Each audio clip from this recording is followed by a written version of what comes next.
We've all been told it's always better to turn the other cheek, hold your tongue, keep it to yourself. Well, I don't think so. Not always. Everyday KT 290, that's what we're talking about today.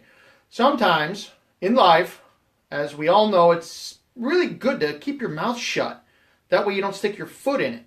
But there are other times where if you don't speak up against a little bit of bad things, a ton of bad stuff's going to happen. I know we're really early today, but I got things to do tonight, so I figured I'd get this taken care of this afternoon. So when you are confronted with a situation where bad things are happening, bad things could be happening, or the situation just needs someone to speak up, well, you've got two choices. You can either be that voice that's heard, be that voice that stands up and says, you know what, this sucks. I don't like it. It's not good for me. It's not good for my friends. It's not good for whomever you're speaking up for. Or you can sit on your hands and do nothing and just accept the consequences that are given to you. So, not so well. In a good many cases, it is better to be the one that stands up and says, hey, pump the brakes. This needs to be looked at. You need to put some serious effort, some serious time, and some serious brain power into figuring out what the hell's going on, instead of just saying, meh, and accepting whatever's given to you. And this applies to all aspects of life. Children especially, the whole bullying thing. And that happens. Bullies are not just children. There were bullies throughout every aspect of life.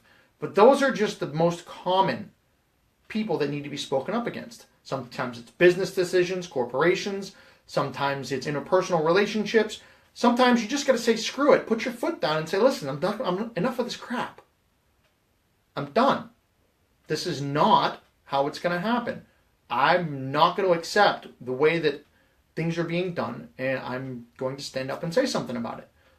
So there's a ton of opportunity for people to succeed because they stand up for themselves or stand up for the people or the ideals that they hold dear.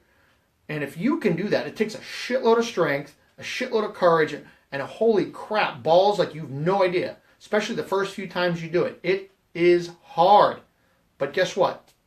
As with all things, you stand up for yourself enough, it doesn't matter. You just do it. It becomes second nature. And then you start standing up for other people, other ideas, other things that you hold dear and you treasure and you cherish. So do not be afraid to stand up on your own 2 feet and say, listen, screw it.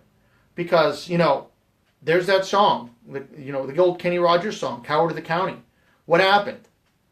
The whole song, all the way up until the last stanza, it's turn the cheek, turn the cheek, turn the cheek, turn the cheek. What happens in the last stanza? Some people wronged the guy in the primary character and his wife. And guess what? He walked in the bar, locked the door, and beat the crap out of them. Why? Because that shit builds up.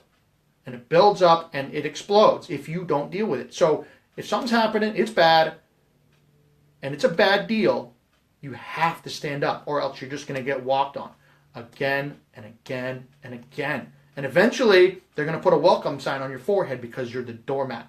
Don't be a doormat. It sucks because people walk in dog crap and then walk right on you. You don't want that. Get out there, stand up for yourself. Stand up for those people that you believe in. Stand up for those ideals that you believe in. And don't let bad shit happen. We're out the door. We're going to go camping this weekend. You guys have an awesome weekend. Tomorrow, I'm probably going to be broadcasting from a mountaintop. We'll see if I can get a signal. You guys have a good night. Friday, shenaniganize a lot. And be strong. Put a kilt on.